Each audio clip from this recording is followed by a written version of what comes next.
ADRMS. Just a couple of minutes before we start so that we actually have all the participants in. Just a couple of minutes, guys. Thanks.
Hello everybody, my name is Amol Bhandarkar and I'm the technology specialist for the identity and access range of products in Microsoft. Been here for more than a year and a half now, and then the core areas that I look into is the rights management, forefront identity manager, which was the erstwhile ILM, and the unified access gateway, which is more on the secure access to the remote users or the remote employees. So today's agenda is to discuss upon what's actually new in Windows 2008 Server Release 2, and specifically in terms of RMS, because this is the area that talks about more of data protection. How do we secure our data? What is there that can be leveraged in ADRMS Release 2 of 2008, and how you can actually use that in your environment. So to start off with, let me just give you guys a bit of agenda today. We will be looking definitely into some of the business concerns that organizations have. For those who are pretty new to RMS or who really don't have much in detail experience about rights management, because rights management service, the short form of ADRMS, we'll see what exactly it is, why it is needed, and then we go on to the new features of ADRMS in Windows Server 2008 R2, and we also look into the advanced functionalities of Exchange 2010 as well as the file classification within Windows 2008 R2 Server. I'm sure this will be in details covered by my colleagues in subsequent weeks. We do have a detailed session on Exchange 2010 and RMS integration, plus SCI, which is File Classification Index, and RMS in details again. Plus there would be some other sessions on RMS. But I'm going to give you a quick overview. That's my agenda, though I think it's pretty starting day for me. So I'm going to show you some demonstrations as well, which won't be in that details as my colleagues will be taking, but definitely to some takeaways for you guys to see how RMS can be used, leveraged upon. Do feel free to please post in your questions, and I will definitely take up those at the end of the session, and we will definitely discuss in details. Please do drop me an email in case you have any more queries. So let's moving on. Why RMS is required, and what are the drivers for RMS, or what you need to go in for a solution like RMS. We all know that data leakage has been a biggest concern for the organizations which are irrespective of verticals, rather, whether it's finance or the banking, whether it is manufacturing, whether it's a software industry, or whether it's going to be your manufacturing, if it's automobile, if aircraft manufacturing, it actually doesn't matter. Intellectual properties are the ownerships of the company's own data, and it has to be protected because finally it's that what gives you revenue. So data breaches has been seen significantly going high, and with the economic downturn that happened around last year, we see a lot of data leakages happening, and there were unprecedented examples we had seen in the industry. This actually causes a lot of damage to the organization, and when I say a lot of organization damage, it means in terms of cost, in terms of reputation, it could be in terms of your competitive edge, it could be in terms of customer confidence, and worthwhile it always leads to dissatisfaction within the customer and again loss of the revenue. So in terms, data leakage has been seen as the biggest concern. Most of the data leakage absolutely happens within the organization. I mean, we have seen the slides n number of times. We have seen the records and reports from Gartners and the Forresters and the IDC of the world, which talks about 75%, some say 80% of the frauds are internal employees driven, which are accidental or intentional, and so on and so forth. We also have the IT Act in India, IT Act 2000, which talks about data, how the IT would be, and what are the laws regarding IT misuse and all. We also have an amendment which came in 2008, which I'm sorry for the very fine print of this particular thing because it is a copy paste from the government of India side, which talks about if the corporate or the organization doesn't secure the end user's data, which could be a customer for that matter, or it could be your a consumer. In that situation, the organization has not taken any precaution to stop the misuse of data or leaking of data for that matter, are liable to pay damages up to, in terms of compensation, of up to 5 crore rupees per incident. And when I say 5 crore rupees is a huge amount, obviously, right? So IT Act is also one of the things that drives the organization go towards the compliance. We always see something like do not forward, right? I mean, we do see classifications like confidential or internal only, or it's supposed to be for public, and so on and so forth. And I'm sure your organizations would also definitely be following some classification in a way or other. In this situation, what we definitely don't have, as we see in the example that Joe has forwarded a mail, it gets forwarded to some other people by the recipient, and which further gets circulated. There is nothing but enforcement tool. So there is no way that the law, the classifications are getting enforced in the organization, though we follow it on paper. So what we lack in this example is nothing but the enforcement tools. So how do I fare it against the existing solutions? I think customers who ask me, I have firewalls, I have got IDS, IPS, I have perimeter devices. Can't this stop the data leakage, or can't this stop the information from leaking out, or can't this protect my data itself? Well, to a level, yes, and to a level, no. When I say someone like a perimeter or a firewall, an IDS, IPS, they would actually allow the access to those users who are authorized. So I have set of users who are authorized, who are automatically given the access. But how do I prevent these authorized users from leaking out the data to unauthorized? A classic case, an example would be, I, as a Microsoft employee, come to know about a new product that's been launched in Microsoft. Somehow I get a mail, and I forward it to my colleagues who may or may not be in competition. But either way, it's leakage of information. So how do I prevent that? It's someone that someone has to think about, someone has to ponder about, right? So again, a thing that goes out is there the boundary or is there the limitation for the data flow? or information flow. I'd rather know. I mean, today you can actually copy the data into USB drives. I've seen people asking me, you know what, I've blocked my USB device, and because of that, now I've got some lot of inconvenience. I can't even use a USB mouse, or I can't use anything else. Well, that's one thing that comes with the technology. Is the disadvantage that people takes about is copying information to USB sticks. Could be your mobile phones. Nowadays the phones are very, very smart phones. You can actually use it as a memory stick per se. You also have Bluetooth enabled phones, which allows your laptops, mostly are Bluetooth enabled nowadays.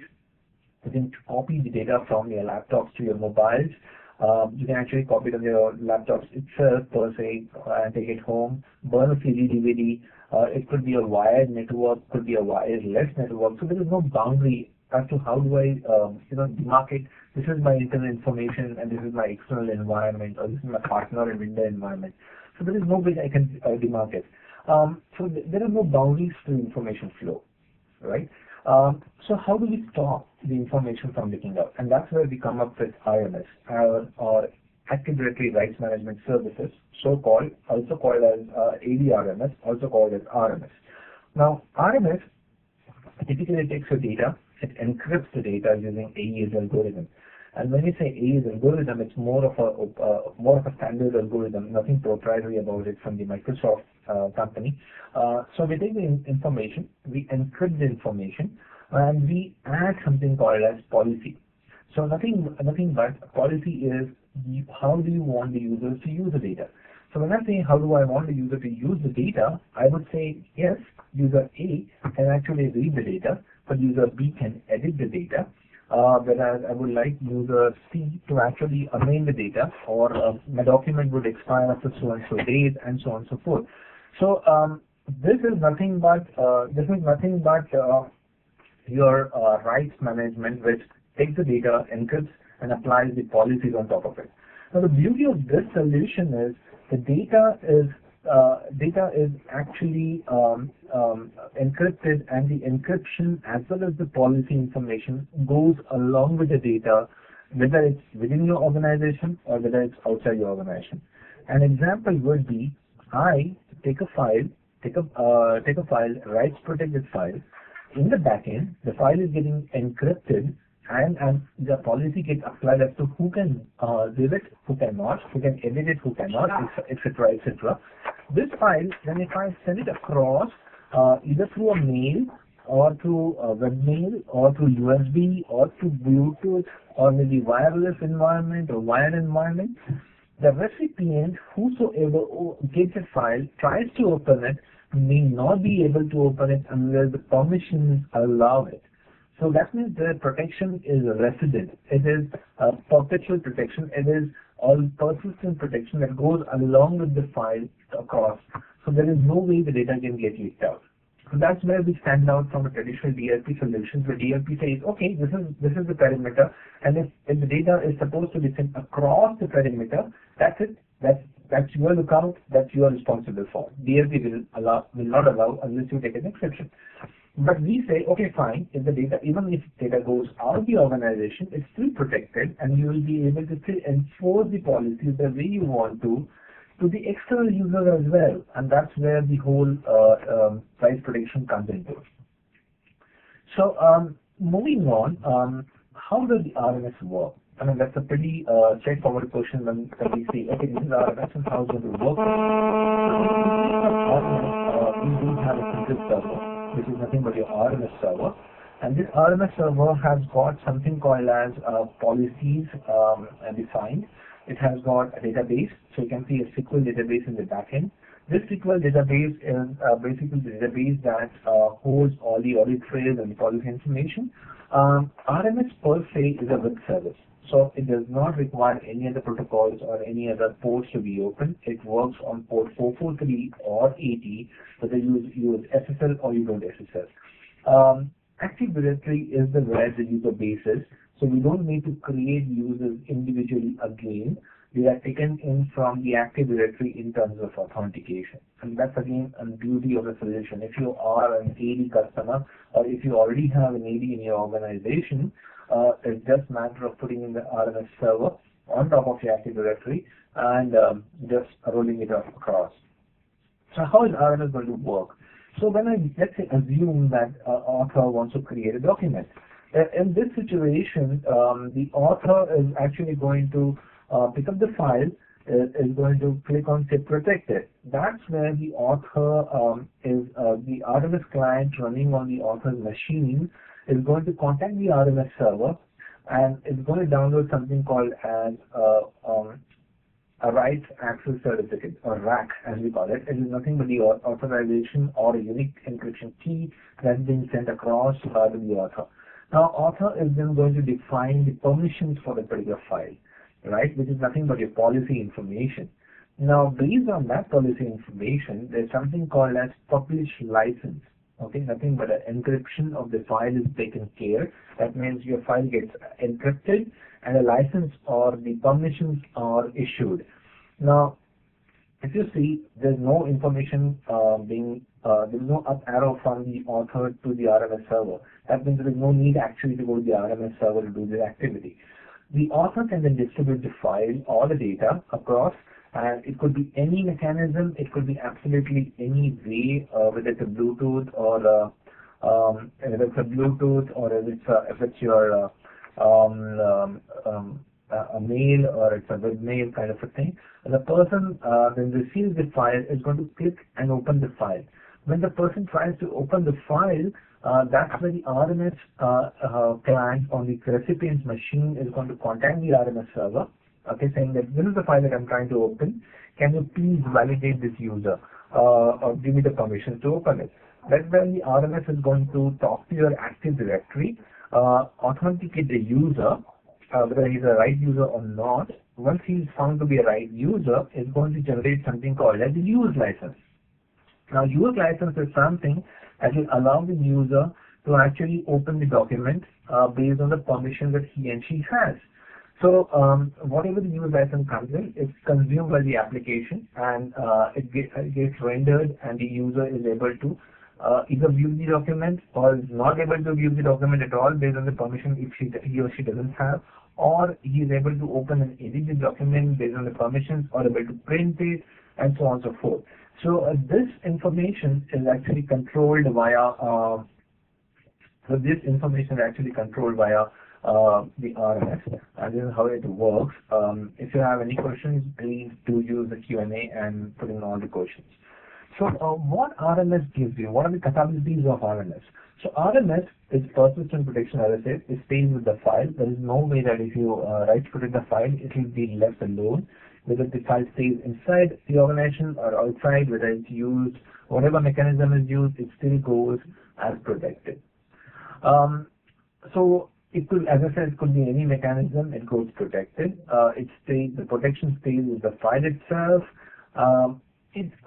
RMS also integrates very tightly with portals like SharePoint. And so if you are using SharePoint as a document library or as a document management solution, if you are downloading the file from the portal, it automatically gets right protected based on the policies that are defined. So a user need not, or the administrator need not apply the RMS protections manually, and that's the biggest advantage that you have with a document library like SharePoint. Now, if I have a SharePoint portal and I have a data that needs to be uploaded into this document library so that I can share it with a lot of people, and if I have already rights protected, do I need to remove the rights protection and then upload it? Not really. RMS, whatever the files are in the encrypted format, once that is uploaded to the SharePoint, RMS is going to, the SharePoint talks to the RMS server and removes the rights protection. So what happens in this scenario is the files are being stored as clear text, or as I would say, they are stored as non-encrypted and non-RMS within the SharePoint library. Now, the advantage of that is if you have thousands and thousands of documents in the document library or document management system, when you want to search for the document, if the file is encrypted file, then it's obviously a no-go situation. That means the person will not be able to search for a document if it is encrypted.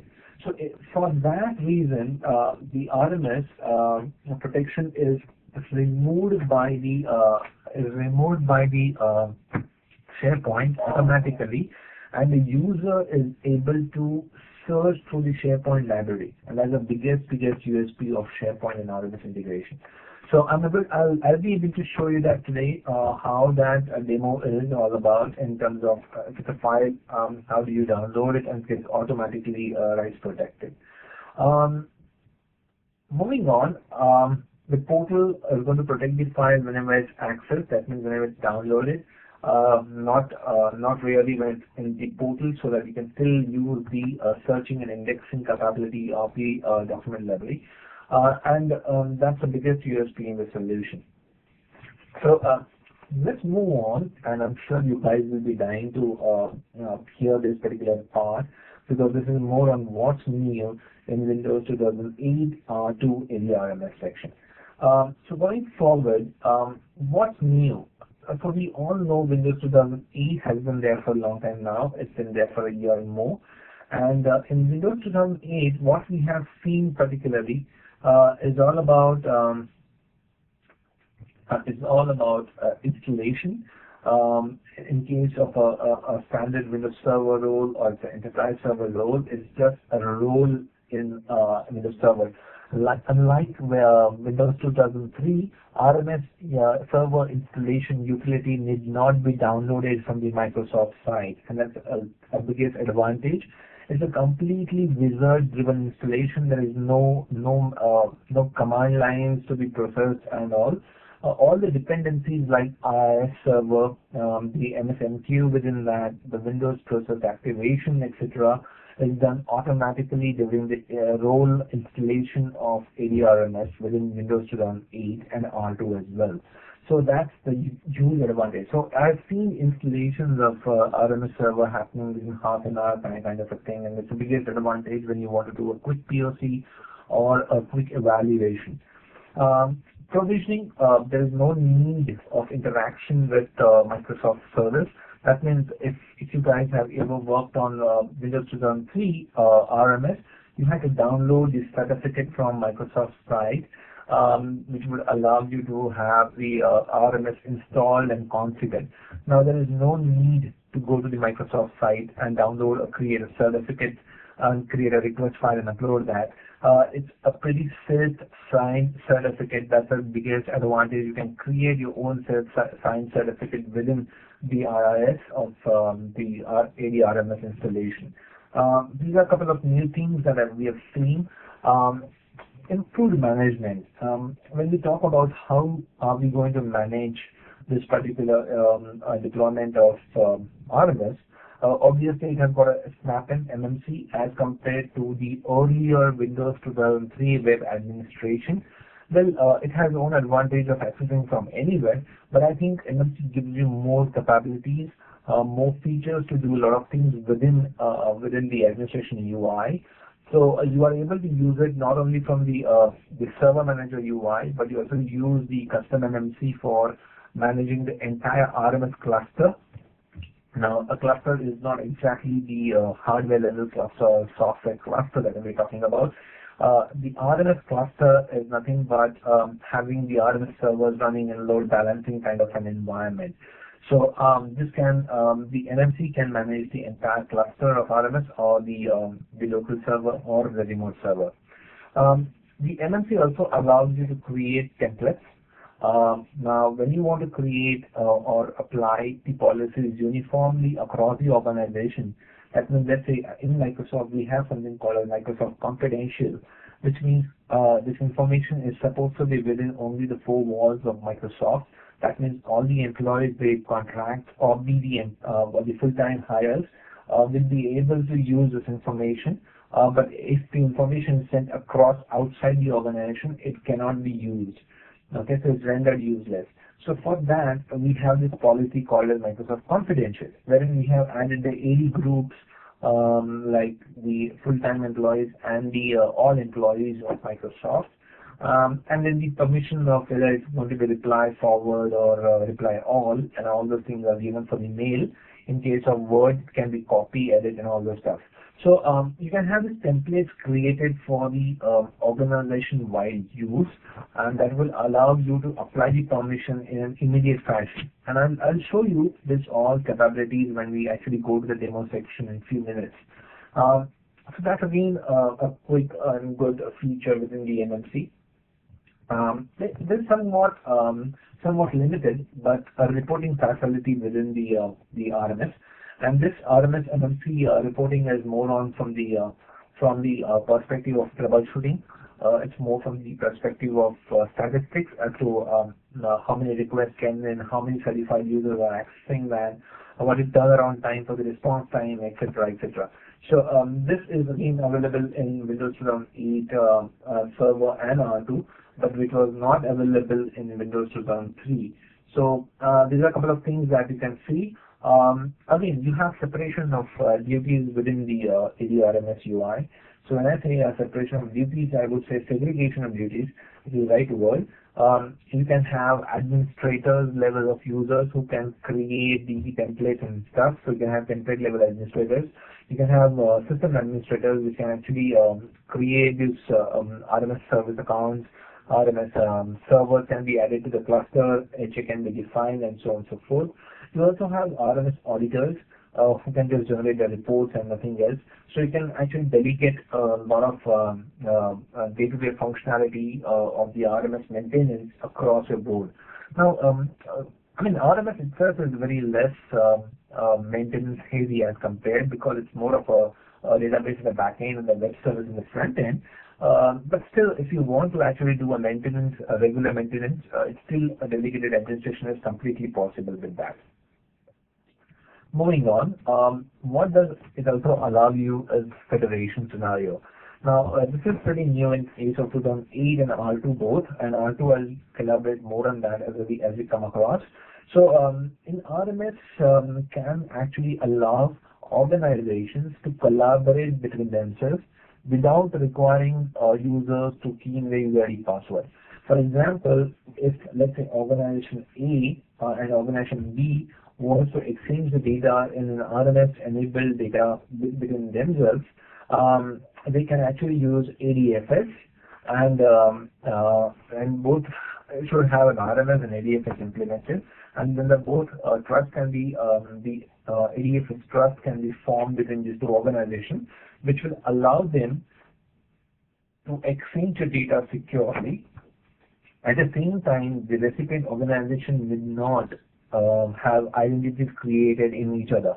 That means users from B need not be in the Active Directory of A. Similarly, users of A need not be in the Active Directory of B.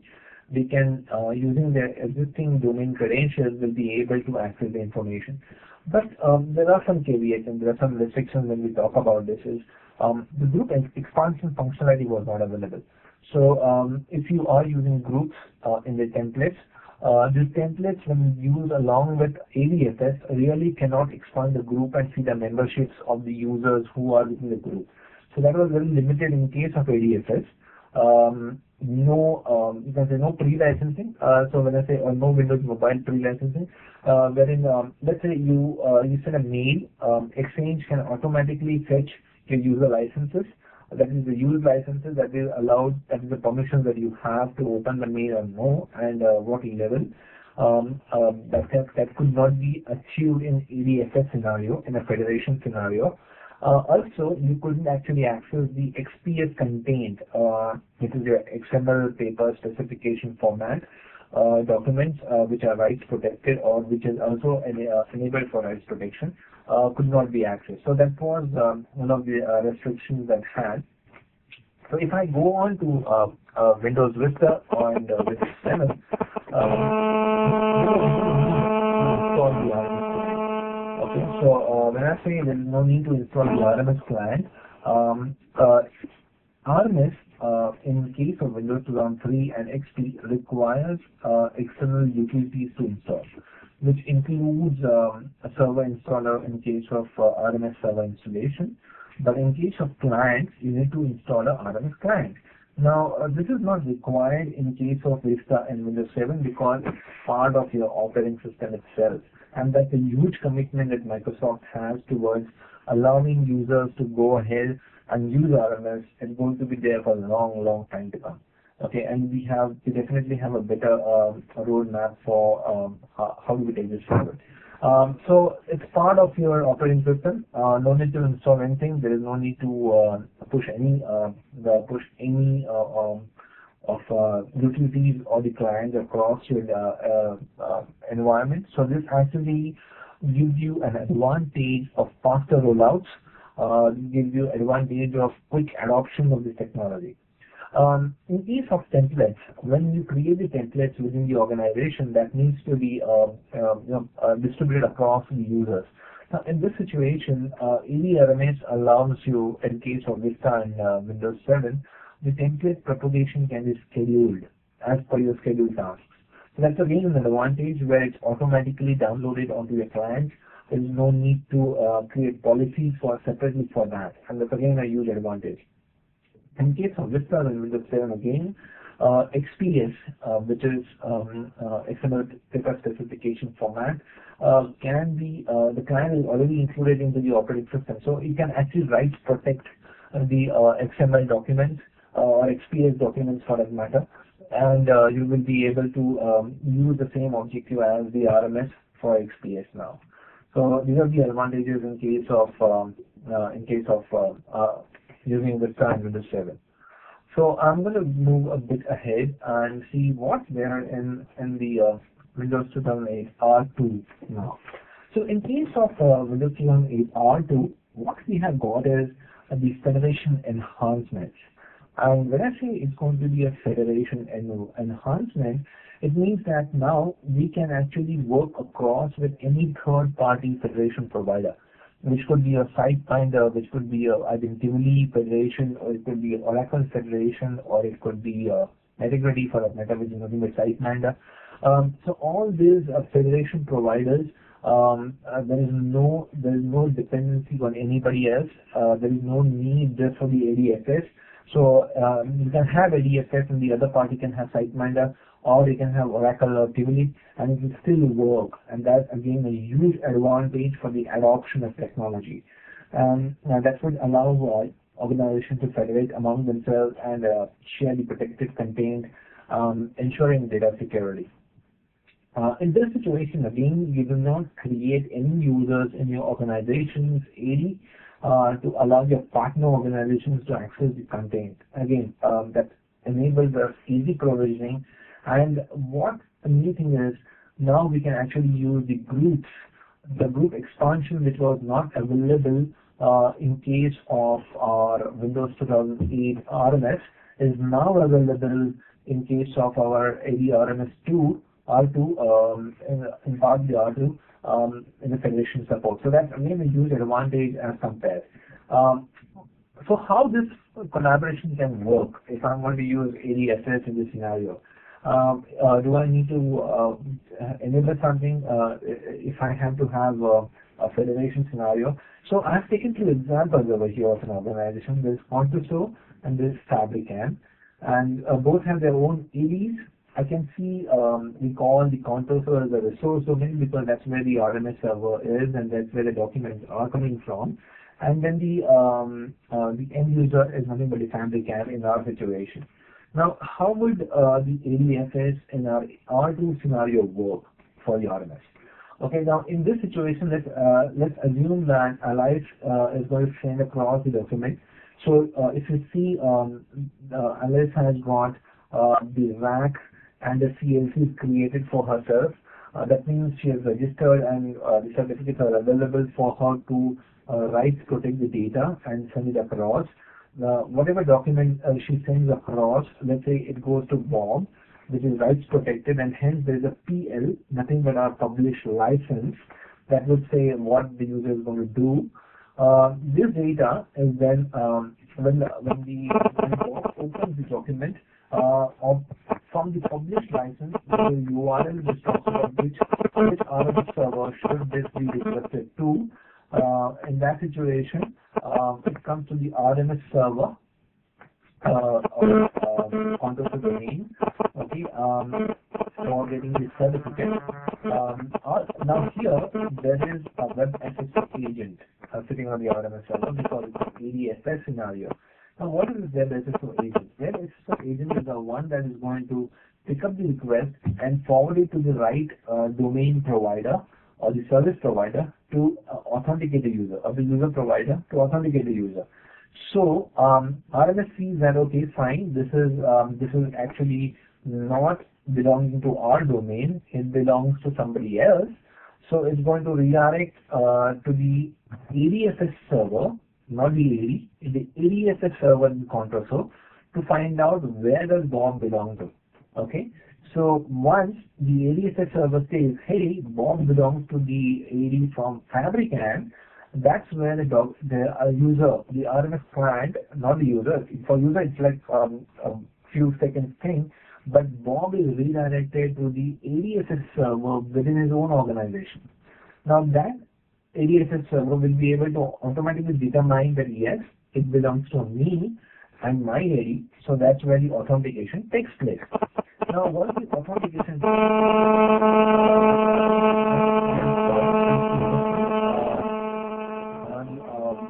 ADFS is going to forward this information via RMS client to the ADFS server in the Contoso, saying that fine, I'm a valid user. This is my token given by the ADFS and Fabricant. So once it is given, RMS is going to take the token and say, okay, fine, you're a valid user, great. So this is now your publish license or use license to open the document. So RMS is then going to compare the published license and his membership, and then going to give him the certificate, which is nothing but your a license to open the document. Now once the document license comes in, the user will be able to open the document and access the protected content. Well, it looks very complex here, isn't it? I mean, there are so many things that's happening behind. But the beauty here is neither of the organizations has to create the users in their own respective Active Directories. One. Secondly, it's more transparent because it's between two federated environments. And what the ping pong is happening now is all about user credentials, where who is going to authorize it, and if it is authorized, who is going to vouch for it. So in this situation, I could see that the information is actually floating between two Active Directories and the ADFS servers, and they are actually vouching for the user's information.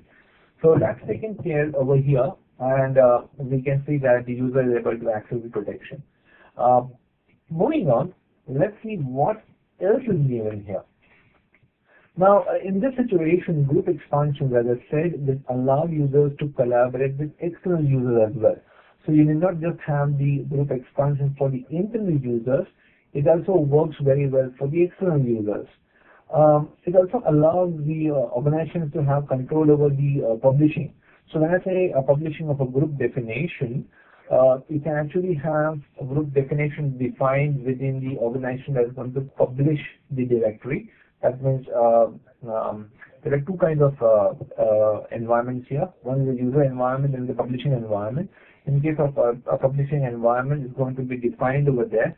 RMS can look up in the local AD for the group memberships, and then you can actually give the access based on that. So again, this is a feature enhancement in R2 in terms of the group expansion. Moving on, how are the customers going to use it, and how fast they can use it? Now, in case of Windows 8 R2, we have something called as PowerShells. I'm sorry, I skipped the headline over here. So with PowerShell administration, you will be able to manage the deployments fast. So you can use command lines if you want. You can do the administration using the PowerShell commandlets, and that's again the biggest advantage because you will be able to achieve this in a more powerful manner. Now, what exactly I'm talking about? So PowerShell is defined into two parts or two functionalities. One is the deployment aspect and one is the admin aspect. So when I talk about the deployment aspect, it's more on how this organization will be able to use this information, or I would say how the administrator will be able to use commandlets to install the RMS server to deploy it, to configure it via scripts. So this is nothing but the deployment scenario. In case of administration, the repetitive tasks of automating the task instead of doing it through the manual UI, now you can actually run it through the PowerShell scripts, which will allow you to schedule the scripts on a runtime or on a scheduled basis based on the activities that you are trying to do. So again, it's more of a functionality enhancement that will allow the organizations to use the PowerShell command base. So what is PowerShell basically? PowerShell is nothing but a scripted interface that's given. There are standard syntax that you can use. There are a lot of sample scripts that are available out of the box, which I'm not included in my slides as of now. But this will allow you to do a lot of things. For example, is configuration of clusters. So if you want to have clusters of RMS to be created, you need not actually do it via UI. You can write your PowerShell script and add the clusters. You can automatically update, create, modify your templates rather than doing it manually through the UI, which could take some time. Reporting, you can generate reports on a scheduled basis by running the PowerShell script. That's also available. You can create the ADSS trust, or it could be your trusted user domain or trusted publishing domain trust within the RMS. You can create or exclude this information from the CMDBs. You can deploy the cluster nodes and so on and so forth. So these are few environment examples that you can actually do through the PowerShell scripting interface that is available in the 2008 R2 server side for the RMS. So we talked about what's new in the R2 functionalities, more from the federation and the PowerShell scripting mode, apart from the UI, etc., etc. What else can be done? So we are looking at some advanced functionalities that we wanted to talk about, and I'm sure this will be covered more in details by my colleagues in a few in upcoming weeks that we have these events scheduled.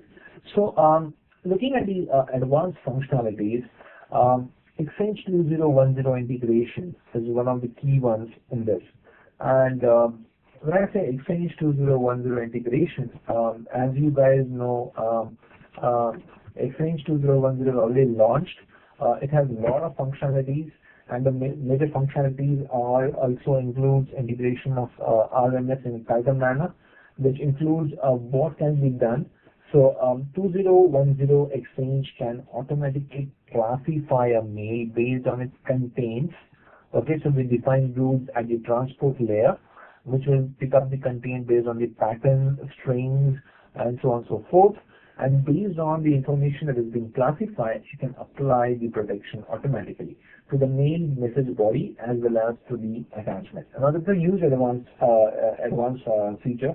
That's because let's assume that as an end user I have forgotten to attach the RMS template or apply the protection to the mail. An example would be an HR who sends a broadcast to all the employees saying this is the new policy related to so and so. So in that situation, there could be a reply all being applied by any of the users, and a mail chain starts following, right? So here, the Exchange 2010, based on number of recipients and so on and so forth, or who the sender is, can apply a RMS template like do not reply all, which would actually disable the button of reply all within the organization. So that actually allows you to have control as to what the user can do when he or she receives the mail. The other thing that Exchange 2010 can do as well is the Outlook protection rule. Now, when I say Outlook protection rule, that means using the PowerShell command like now in Exchange 2010, you can say that if the user is so and so, and if so and so is the recipient, please apply this particular RMS template. So that the user does not manually need to apply it. And I'm going to show you an example in our demo environment for both transport and Outlook protection. The other thing that Exchange 2010 and RMS integration is about compliances. When we talk about the compliances like Sarbanes-Oxley, or you could talk about ISO 27001, or it could be related to your GLB and HIPAA. It talks about your transport and journal encryption and decryption. So that's again taking care, RMS protection of the journals and the transport layer is taken care within the RMS integration with Exchange 2010. And what it also does is Exchange 2010 gives you a voicemail capability. Now, the protection of voicemail. So if you have received a voicemail or somebody has left a mail in your extension mailbox, the Exchange server can forward that to you as an email, audio mail, right? So there's an email attachment, audio clip, and that would be your message has been getting recorded. Now, what if you don't want the users to forward that, or there should not be a forward option for these audio clips? RMS protection is available, and that's again a huge advantage in case of keeping the data private, kind of a thing. In case of Exchange 2007 and all, you had Outlook web access, and you could actually see your rights protection mail in your Outlook web access, but you could not create any mail which was rights protected. In case of Exchange 2010 and RMS integration, the story is different now. You can create a mail which is rights protected within the Outlook interface web access. Also, the point is, if you are opening the mail in the OVA, you will be able to actually search through the rights protected mail. Again, a huge advantage when you're talking about mail, because in the document or the mail is rights protected, you won't be able to search if Exchange is not able to decrypt the mail and give you the information. Plus, there's a huge enhancement in terms of the client support when you use Outlook and mobile both. That's again the functionality. And my colleagues will be taking the session more in details about how the Exchange integration will work at every level. But I have tried to put up a demo for you guys to see how that is, and it's my giveaway for this session. The second thing that available with AD-RMS in Windows 2008 R2 and its integration with Windows 2008 R2 itself. So we all know that there is something called as a file server resource manager or utility in Windows 2008 R2 that allows you to do a lot of classifications. So that's again a huge advantage. Based on the content that you have within your shared folders or the folders, you are able to classify the document or classify the folder as XYZ. And you can actually search to the pattern, you can search to the strings, you can search to the numbers, all those things. It is more like a DLP functionality, not exactly a DLP functionality, but DLP-like functionality that you have, and you will be automatically able to classify. Now that's a by default feature within Windows 2008 R2. Now, with this Windows 2008 R2, which is FCI, can call the RMS bulk protection tool. Now, the RMS product team has released a tool called as RMS bulk protection tool that will allow you to run a command line utility that can run across any system, which is XP, Vista, Win7, and protect not only documents on the server, but also at a desktop level, assign the ownerships and all the stuff, and assign the templates. Now this tool can be called by the FCI and then automatically rights protect the files lying in the shared folders or folders of the organization, thereby extending the capability and automating the entire stuff, not depending on the end users anymore. So these are the few inherent giveaways in this AD-RMS R2 integration with Exchange as well as Windows 2008 R2 file resource manager feature itself. So how it works. So for example, if a user creates a particular document, the FCI can actually identify based on what the document content is and assign a classification as confidential or internal. Now based on what it is classified it as, automatic task can run which will call the RMS protection to apply a template which will allow the access within the organization only and cannot be able to send it across to outside. So even if somebody copies the document from the shared folder, despite having or not having the permissions, If the document goes out of the organization, still the person will not be able to open it, thereby disallowing the leakage of the information. So that's again, in this situation, you will be able to apply the RMS protection to thousands and thousands of documents on a runtime without any manual intervention, and that's a huge takeaway. That's a huge advantage for any organization. So I hope you're getting what I'm trying to say about what new features are going to be available. And I would actually, if you have any questions, please start putting it in the Q&A. I'm meanwhile going to turn on the demo system for you guys to see how it's going to look like and how the new features of RMS, AD RMS R2 with Exchange and with the FCI can help you leverage. So just a second, I'm going to just put in the demo system on.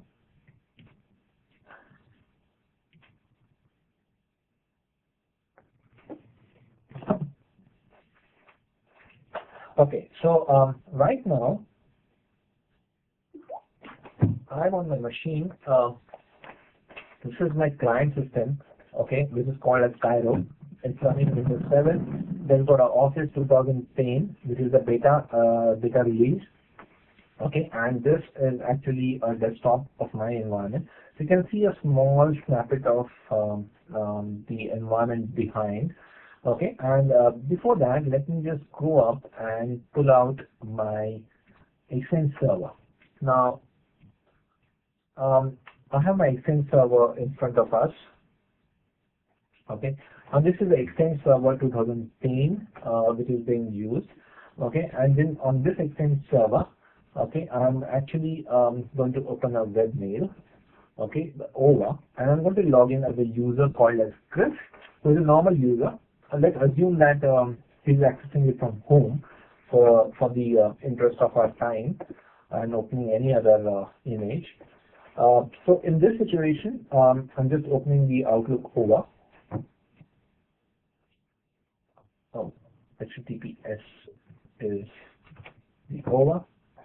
Right, so it's asking me for the credentials, and I'm going to log in as Chris.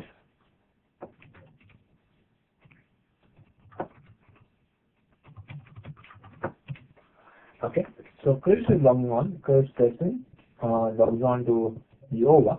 Now this is my Outlook in case of 2010 Exchange. It actually looks like an Outlook, right? So OVA looks more realistically now like an Outlook. Okay, now in this situation, you can see there are a lot of mails in here in the mailbox. Okay, and I got a mail from Alan Braver, you can see, which is already here, which says that, can you provide me some information about this particular customer?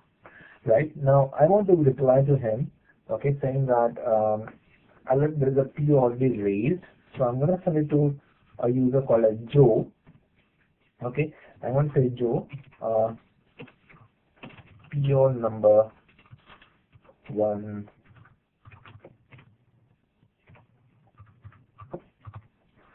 has been raised, please forward it. Okay, so what I'm doing is I'm actually typing in some confidential information like purchase order number. Okay, and I'm not applying any RMS center as of now.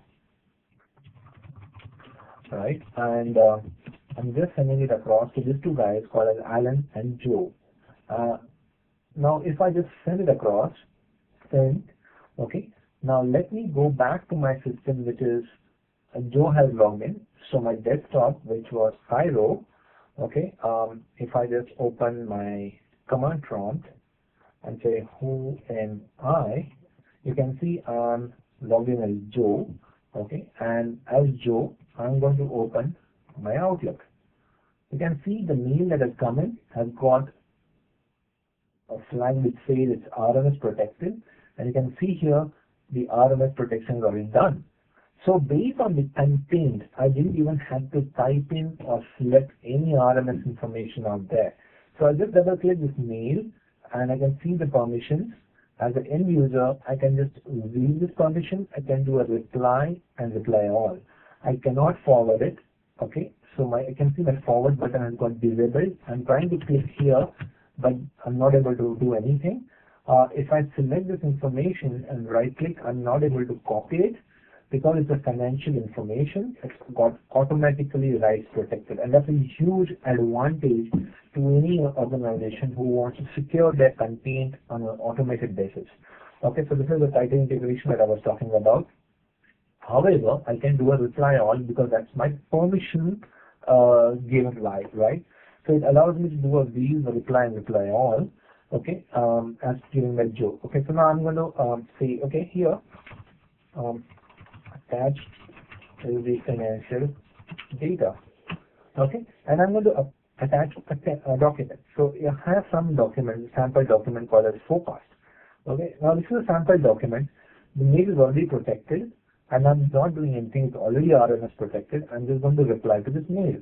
Now it says that the file, okay, will be automatically initiating with permission. So even the document that goes will also have automatic rights protection apart from the mail body. So that's a huge advantage for any customers of RMS. Okay, so I'm going to close this mail, minimize this, and I'm just going to go down to that same OVA. Okay, so I switch my machine to the OVA, right? And I'm going to try and open. Okay, here it is. The mail has come in a rights protected format. In the earlier days, I had to install a plugin for RMS to use with IE to enforce the rights protection. But in case of Exchange, you can see I'm able to actually do a view of data on mail itself without even doing any RMS client installation. And the permissions are still intact. So you can see the same mail has been protected. I'm able to get the mail.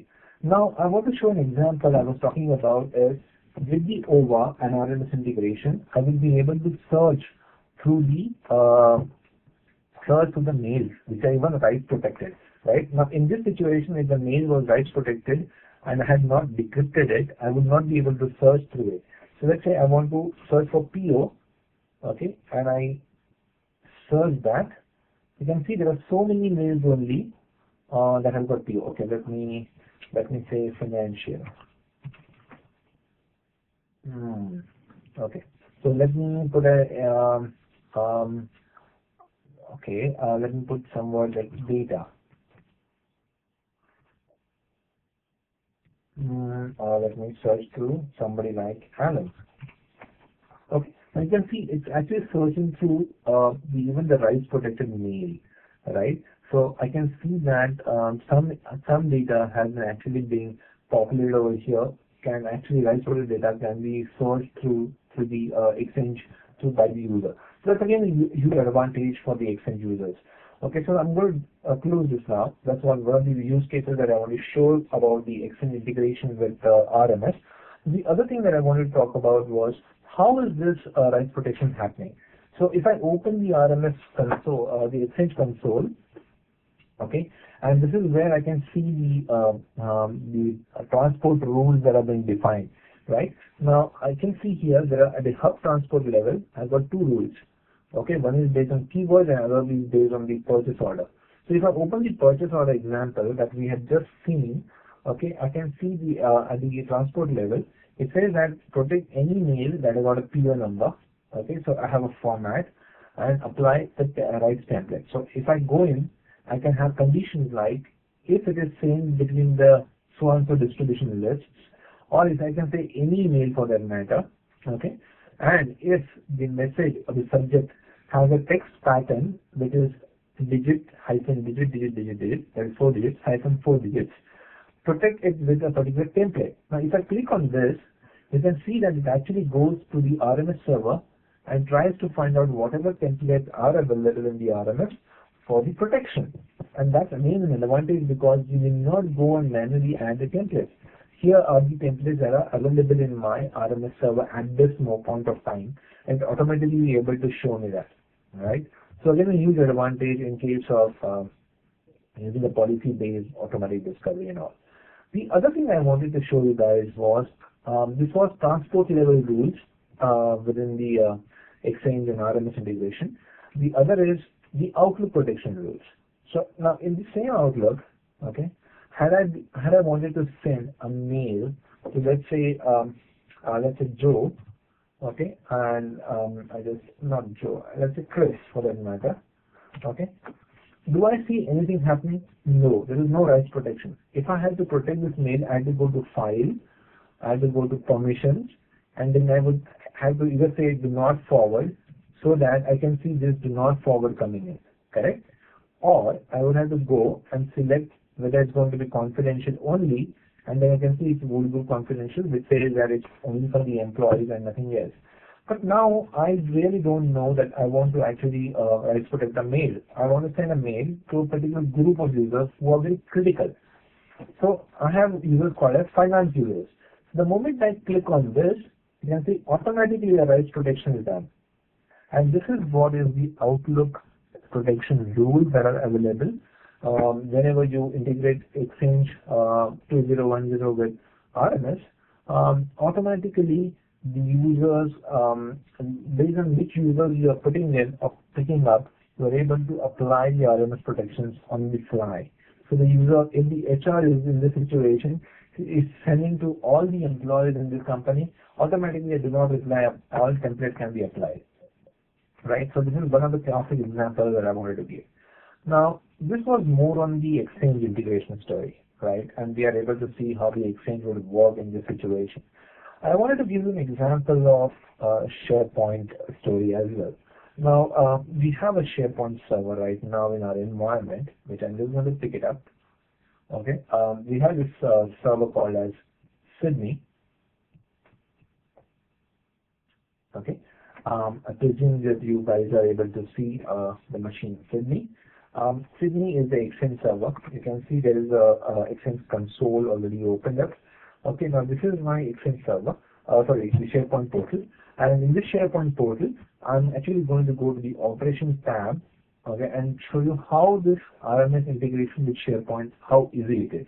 Now, if I go into this, there's something called as Security Configurations, you can see here, and there's something called as Information Rights Management. So if I click on this IRM, which is nothing but your RMS, you can say either you want to use RMS or you don't want to, either you want to use the RMS. If you want to, then use the one that is already specified in the Active Directory, okay, or you can specify point it to a specific RMS server. And this is what exactly the SharePoint console looks. Now, this is how I will actually enable SharePoint to talk to the RMS. Now, if I have a document library, for example, I'm going to open a document library called as Sydney. Okay, I have a document library called as Finance. Now, if I go inside this SharePoint site, okay, and my document center, this is my document library, okay, I can see there are so many document libraries, correct? I've got confidential. As an administrator, I click on that. I can see all the confidential data. I see some customer data. I see some documents.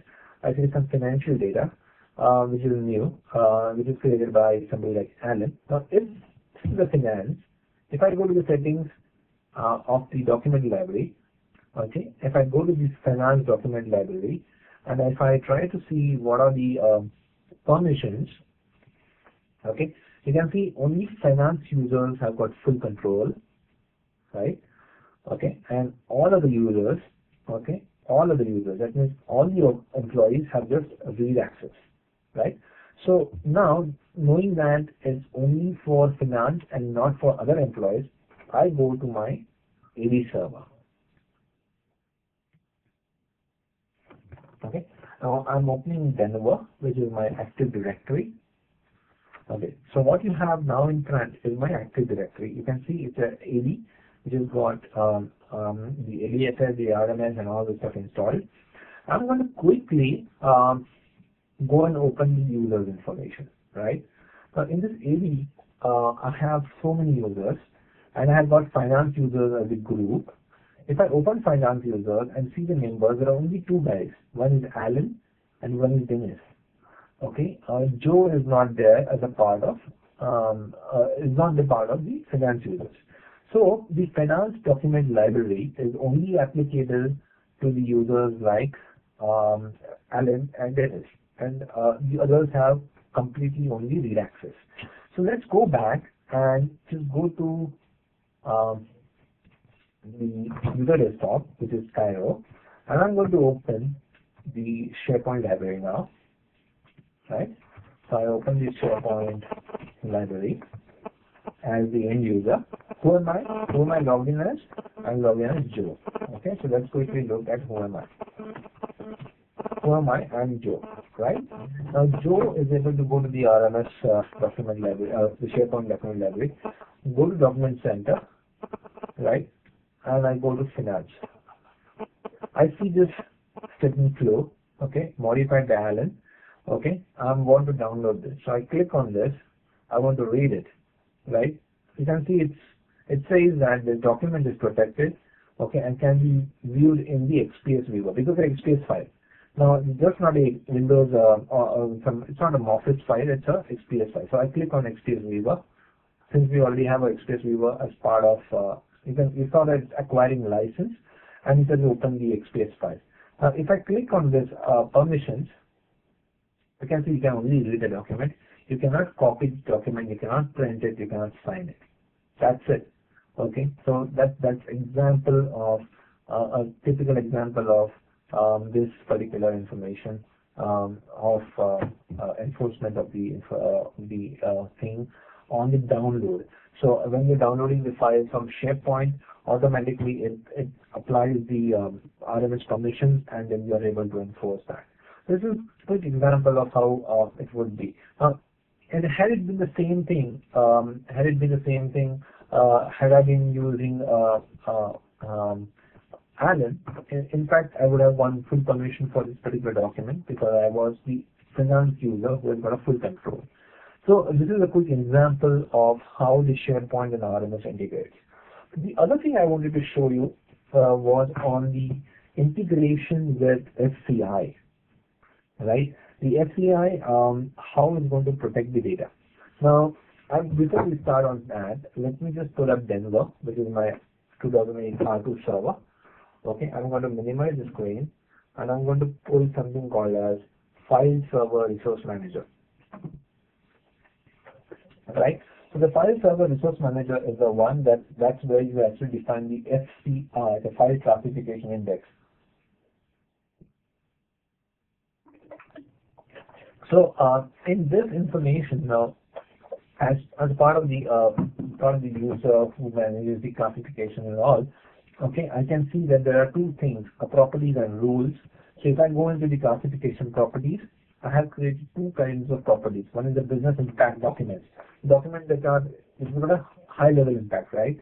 So I created a FCI, which is either it's a high or it's a low. Now how do I know it's a high, or how do I know it's a low? For that I create a rule, which is called a classification rule. So there are two things which is high, and then there is one thing which is low.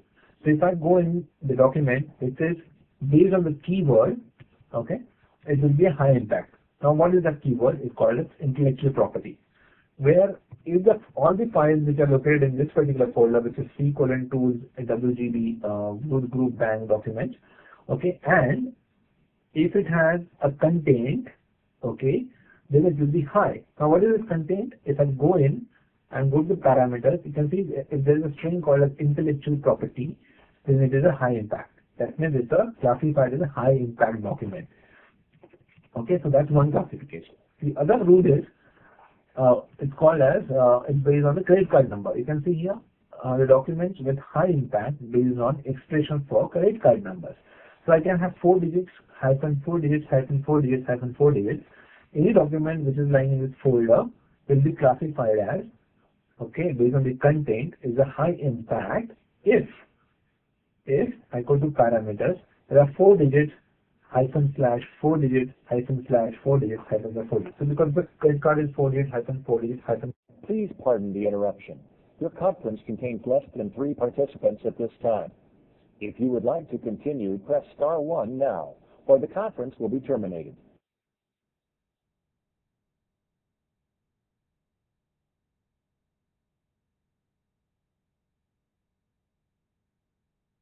I have a task. So if the documents are found and they are classified as high business impact documents, then I have to run a rule. What is the rule? That is protect this document.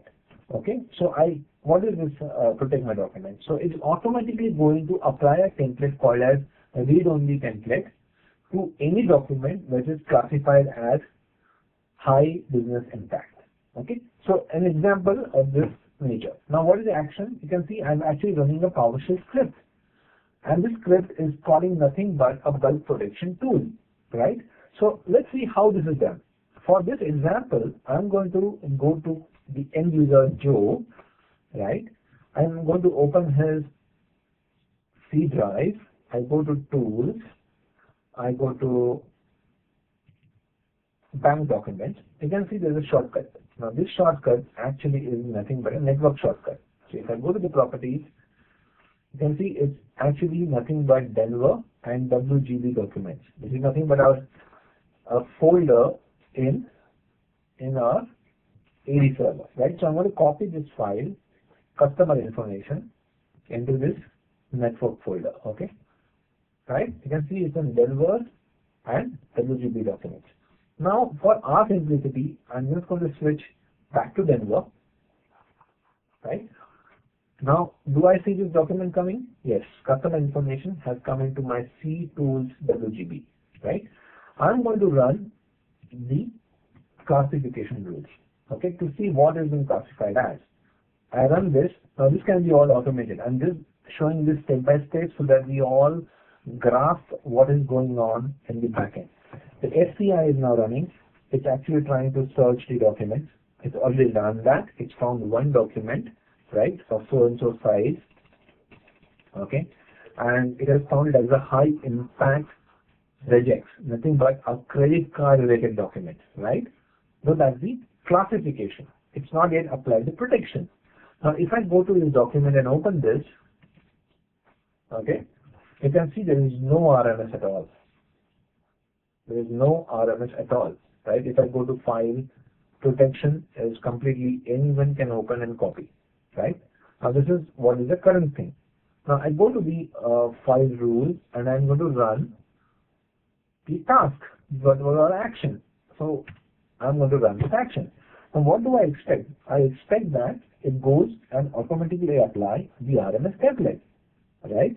Because it is being identified as HBI, high business impact. Now let's see whether this task runs and whether it actually applies the template. Okay, so it says it's done one. Okay, there was one file. Okay, you can see it's applied action, which is nothing but your protection. Go down. Okay, so statistics, so and so applied so and so. Fine, no errors, nothing. Okay, that means it's done. So let's go and see whether it's really done. So I'm going to switch back to my end user Cairo machine. Okay, so what do I see in Denver WGB? I see a RMS log because I wanted to see what happens. You actually need not do this in your production. Okay, so you can see it scanned for the tool for prerequisite scanning done. It saw the one file, okay, and it encrypted the file, okay, and it succeeded. Correct? So let's go and see. I as an end user now, I'm Joe, I double click this document. Okay, so it says the permission is restricted, that means the RMS is applied. I say okay. And what do I see? It's already protected, right? I can see that Wood, Group, Bank, confidential read-only is applied. What is the permission as an end user? I am able to only view it. I cannot do edit, copy, print, save, etc. So if I try to copy, right click, you can see copy is disabled. Okay. If I try to do print is disabled, save as is disabled. So I cannot really do anything. Neither I can change any permission. And that's it, guys. Our documents are not secured. So, and gist of the story is, yes, you can automate this completely. I have shown this in a manual situation so that you could see what steps goes behind. And all this can be automated. And this will allow us to actually protect our data in a very significant fashion. So, coming to the point, this is what the small demo scenario that I wanted to do, apart from the regular ones that we do in the RMS. So demo is done and I'm through with my session. So I'm opening the forum to Q&A now. Please go ahead, ask me your questions and I will definitely respond to you. Please use your Q&A function over there and post any questions that you have on the RMS and RMS related stuff.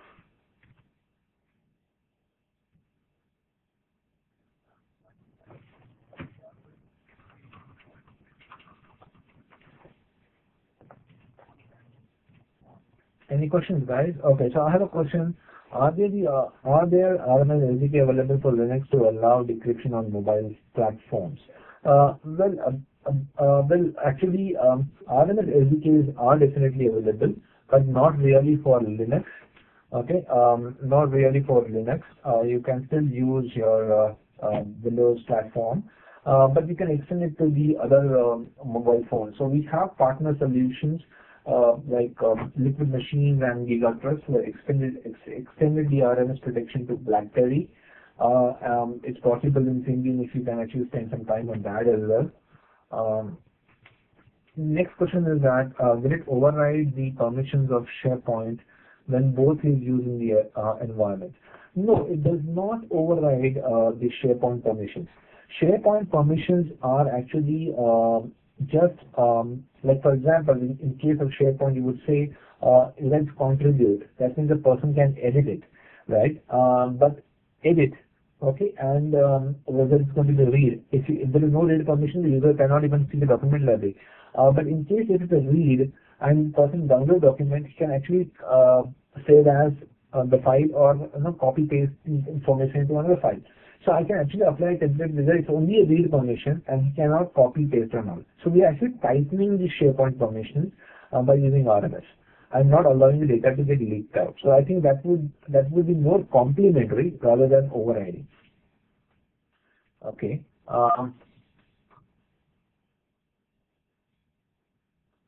Okay. So next question is, can we have RMS integrated with Exchange 2007 with all the benefits? Well, no, not really. Yes, you can have RMS integrated at the Outlook level. You can still protect your mail and message body, but that has to be manually done. The Exchange 2010 gives you automatic protection functionality, which is completely inherent on, or it's completely functionality of Exchange 2010 as a platform or as a software. So it really can't be extended to Exchange 2007. The better option would be to upgrade to Exchange 2010. What if anybody has sent a mail having protected file? So if anybody has sent a mail which has got a protected file, yes. If it is RMS protected, then there is no action. But if, let's say, for example, okay, so if your question goes as, if I send a mail as a would go confidential only, and the contents are so that it has to be actually more tighter permission, then yes, it will automatically apply a new template. So that is possible, it will override the old template. Okay, so next question. Is RMS compatible with Windows Launch Server? Well, if the question is, can you use RMS on Windows to Launch Server, not this any RMS server installation? I have tested this on a Windows 2000 server as an end user. That means if I create a document and I protect it on a Windows 2008, a Windows 2000 server, it works. But I cannot install RMS server on Windows 2000. It has to be either 2003, 8 or 2008 R2. So the better option is obviously the latest one, which is R2, that gives you more functionality. Have you addressed the perimeter program screen capture which can be used for circumventing the security provided by RMS? Well, this is a very good question, and I really have to appreciate this question coming in. But you are using Active Directory, aren't you? And when you talk about the problem of screen capture, well, by default, RMS will disable the print screen functionality. That means you cannot use print screen when you actually give only read permission and no copy permission is given. But there are softwares like Snagit who does that. That's because you allow Snagit to get installed.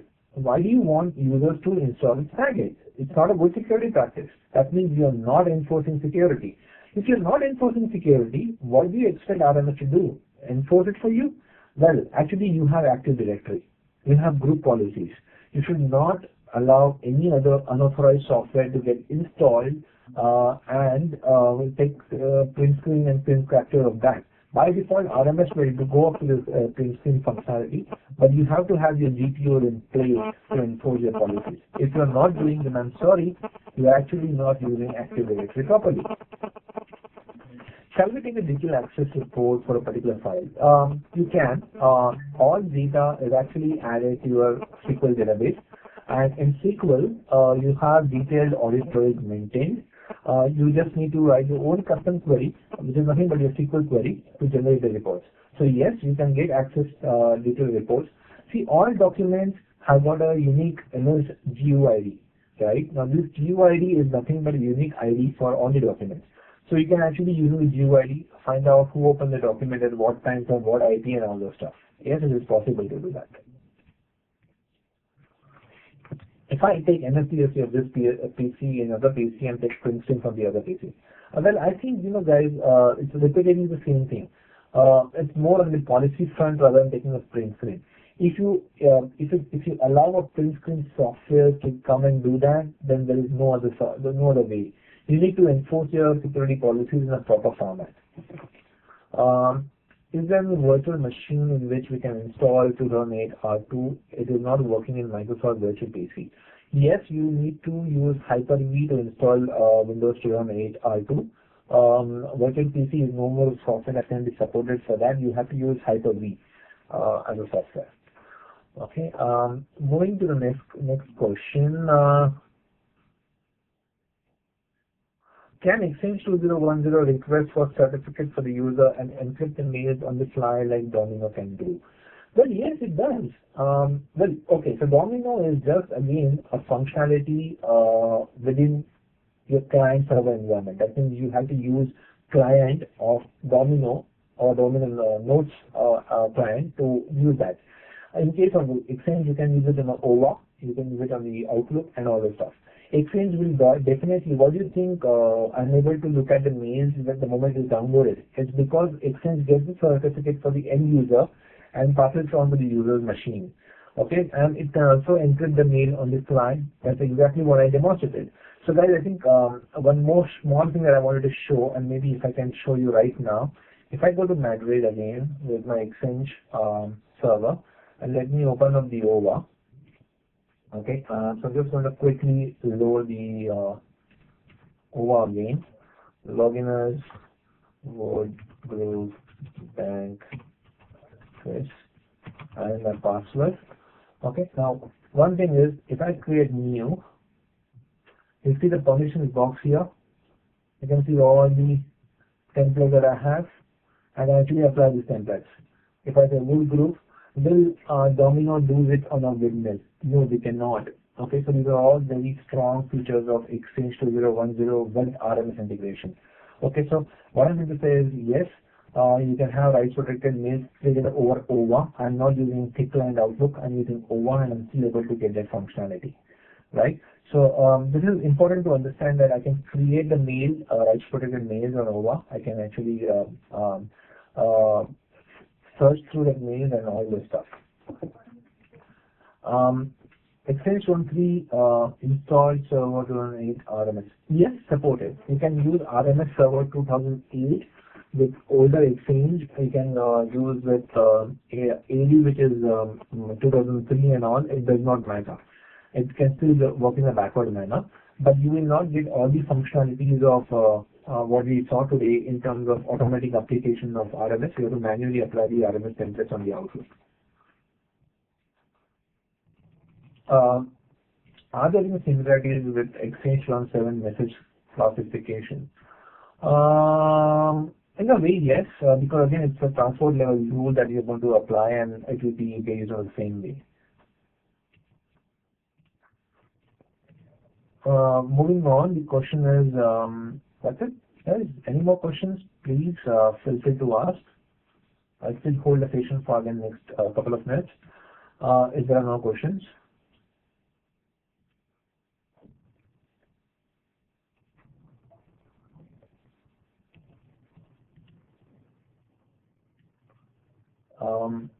Any more questions, guys? What is the difference between the RMS and AD RMS? Okay. RMS is predominantly the Windows 2003 version, and AD-RMS is more on Windows 2008 onwards. So I would actually say that RMS is basically more on, I still call it RMS instead of AD-RMS, but it is more on, there are enhancements on the version.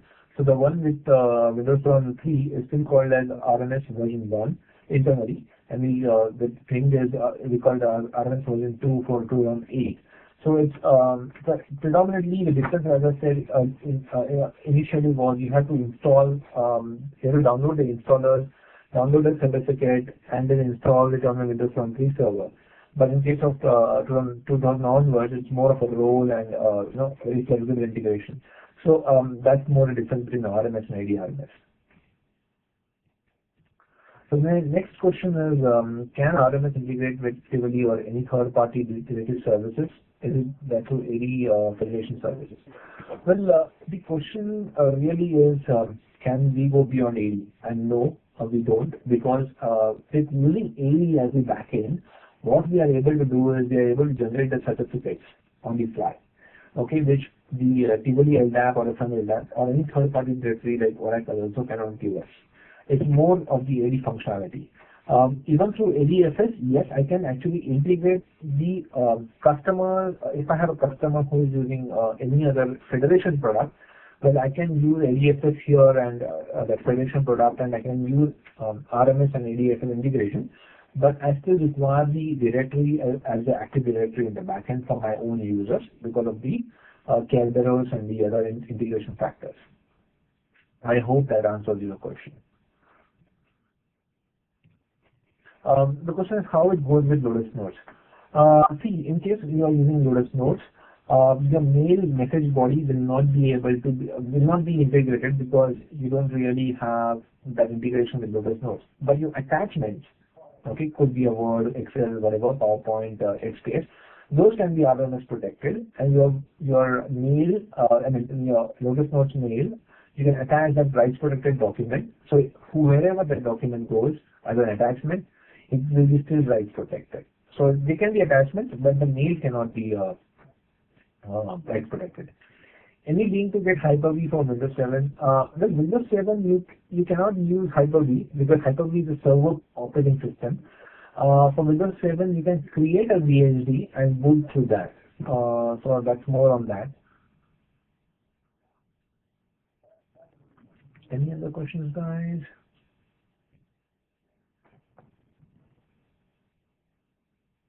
If my RMS server crash and I'm having only one AD server, can I return my files if RMS is applied on bulk or on bulk files?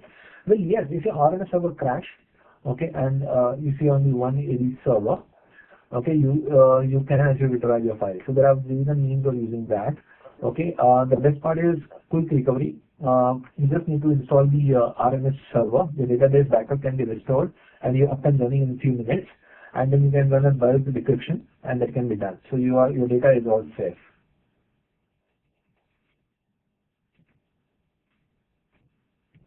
How to install Exchange 2.0 server ISO file in Exchange 2.0 server 8 or well, I think installation of Exchange 2010 ISO file in ISO file. Well, you have to use something like a WinRAR or some maybe cut the ISO file into a DVD, and then only you can install it. Any other questions? Can we secure the entire file server with RMS? Very good question. Well, we can actually entire file server, all the files within the file server can be protected, yes, using the bulk protection tool. It's just a matter of specifying the right path and the location. That's it. Okay, if the attachments are with PDF or open files, then yes. Okay, so if you have attachments if they are PDF and open files, by default RMS will not be able to do it, but there are plugins available for RMS. So RMS is a framework on which either you can build your own plugin using SDK, which is not very difficult, and second is you can actually go for our partner solutions like GigaTrust or Liquid Machines or Microsoft Consulting Services for that matter, who can help you build a plugin, and then you can use write protected PDF documents, the OpenOffice, and any other file format that you can ever think of.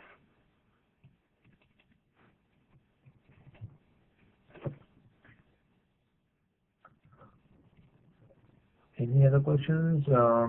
In case you don't have a AD backup, okay, and but RMS is applied a volume backup. Okay, so see, you don't require AD backup at all. Okay, what you require is RMS server's database backup. Okay, so the SQL server, which is the backend for the RMS, you just need to back it up regularly. That's a policy that you need to follow, and that's more like it. That's it, and you're through.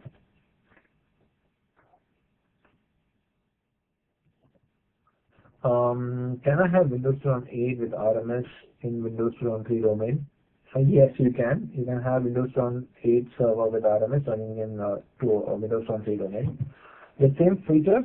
Well, features in terms of if you're looking at Exchange level features, yes, it's possible with Exchange 2010. SCI, your file server, where the files are located, has to be a Windows 8 R2. AD can be 3, not a problem. But your files, so that we can be classified automatically. The bulk protection tool, which is the tool that allows you to protect the files in a bulk manner, whether you use SCI or no, can still run on Windows 3 as well. So that's not a problem at all.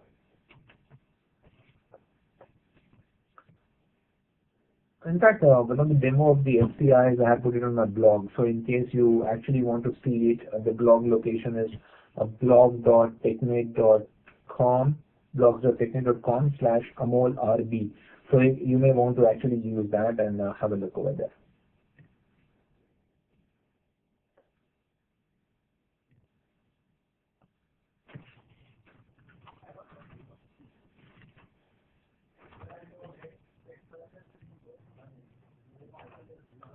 Any more questions, guys?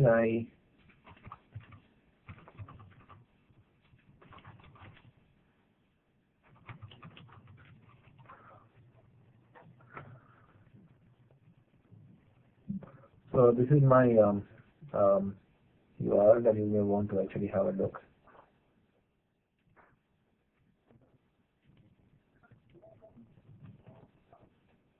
Any other questions? Okay, so I think that's more like it. If you have any questions, you guys can actually mail me. I had given my email address as well. My email address is amolrb@microsoft.com, or you can look at my blog and post a comment over there as well. So we are through with the session today. I thank you all for joining in, and I hope it was really helpful to you all, so that you could learn something new and get some more information on how RMS can be extended to your environment, and you could do more like it. So any questions, please feel free to ping me. Thanks. Bye. Have a nice day, and good evening. Bye.